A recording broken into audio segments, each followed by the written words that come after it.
changes.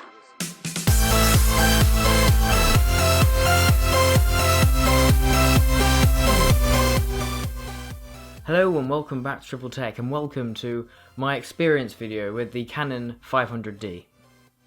Now this camera originally was used by my mum. She used it all the time and I didn't really use it. It was before I got into videos and photography and things like that. Before I got into that, my mum bought it and she used it as her own camera. Then she sort of stopped using it, and then I sort of adopted it and used it more than she did. And then I started getting into YouTube and making videos and making short films and things like that. And that was what I used it for. So this camera, really, the main thing I used it for when I did have it, was for videos. Now, this thing isn't amazing for videos. In fact, if you're going to get it, I would not get it for making videos on. The only reason I used it was because it was the only thing I had really available to me. And the main reason is because it's only 720p and not full HD at all, and there's a lot of anti-aliasing going on in it as well, things like that.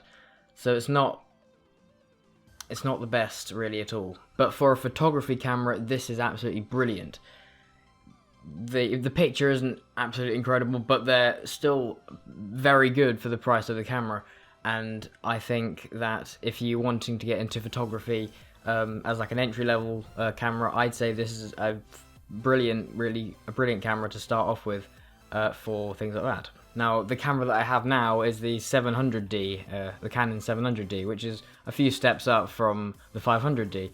And one of the biggest advantages of this camera that I have now, the 700D that you're being filmed on right now, is the flip-out screen, so I can see myself right now in the thing to the side, and I've also got a monitor on top as well.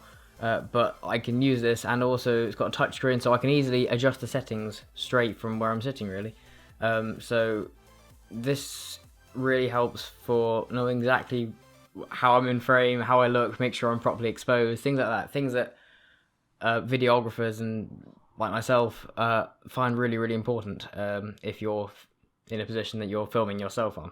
Now, like I said, the camera is very good for a photography camera, and it's very good for an entry-level camera. So I think it's only right if I show you some pictures. So they're very good quality pictures. Now, all the pictures I'm going to show you are taken on the 55 to 250mm telephoto lens by Canon, because that was the only one that I really had. The only decent one I had while I used this camera. So take it away.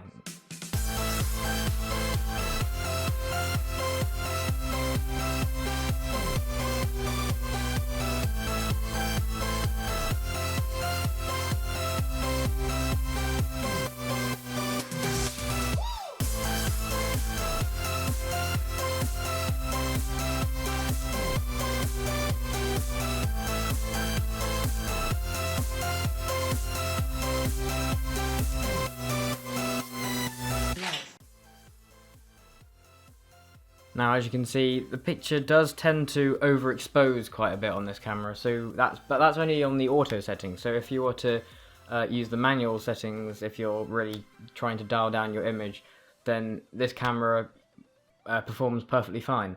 But just be warned, it does like to overexpose slightly, I've found, on the auto settings. Now I'll show you some video footage if you're interested of the 500D.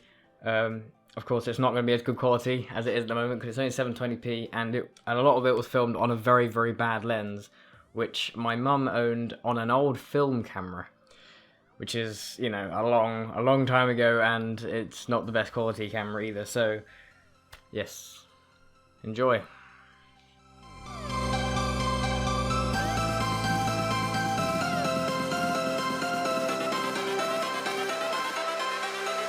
Life.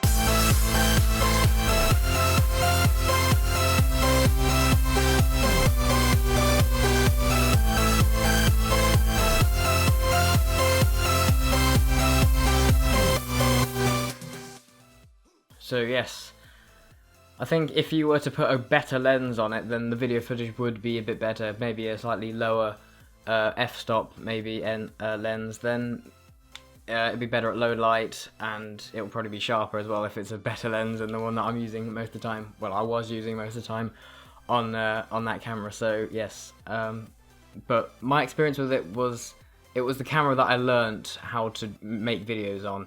It was the one that I used when I was learning about lighting, how I was learning about sound. It was a great starting point just for me to learn the basics, and then I moved up to a 700D.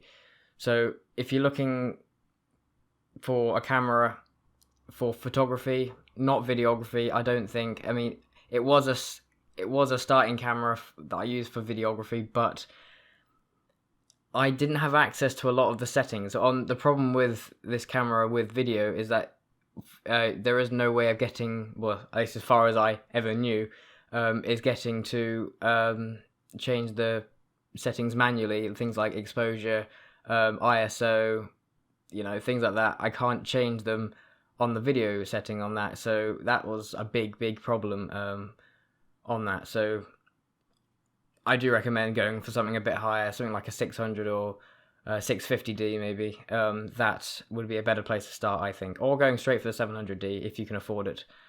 So, yes. That's pretty much it. Thank you very much for watching. If you'd like to, do hit the like button down below.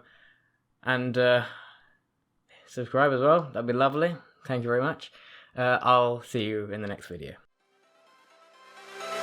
Life.